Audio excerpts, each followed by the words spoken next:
হযরত উমর রাদিয়াল্লাহু আনহু ছিলেন ইসলামের ইতিহাসের এমন একজন মহান শাসক যার নাম ন্যায় বিচার, সাহস, সততা এবং আল্লাহভীতির সাথে চিরকাল স্মরণ করা হবে।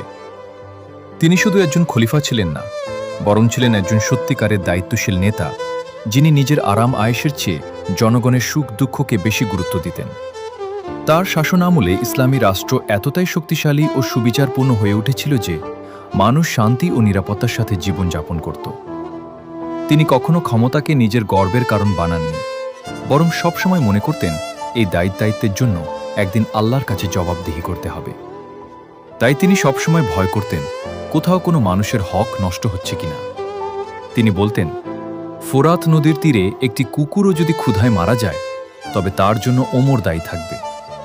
এই একটি বাক্যই প্রমাণ করে তিনি জনগণের প্রতি কতটা দায়িত্বশীল ছিলেন।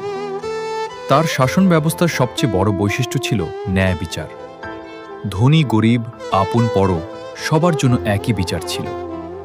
কোনো গভর্নর বা রাষ্ট্রীয় কর্মকর্তা অন্যায় করলে তিনি কঠোর ব্যবস্থা নিতেন।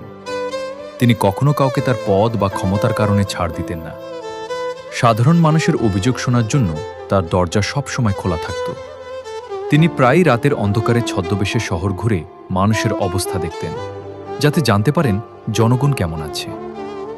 একবার তিনি রাতে বের হয়ে দেখলেন এক মা তার সন্তানদের শান্ত করার জন্য খালি হাঁড়িতে শুধু পানি ফুটাচ্ছে, কারণ ঘরে কোনো খাবার ছিল না। বাচ্চারা ক্ষুধায় কাঁদছিল আর মা তাদের বোঝাচ্ছিল খাবার রান্না হচ্ছে। এই দৃশ্য দেখে হযরত উমর রাদিয়াল্লাহু আনহু কেঁদে ফেলেন। এরপর তিনি নিজেই খাদ্যের বস্তা কাঁধে তুলে সেই পরিবারের জন্য খাবার নিয়ে যান। তার সাথে বলেছিলেন, আমাকে দিন, আমি বহন করি। তখন তিনি বলেছিলেন, কিয়ামতের দিন কি তুমি আমার বোঝা বহন করবে?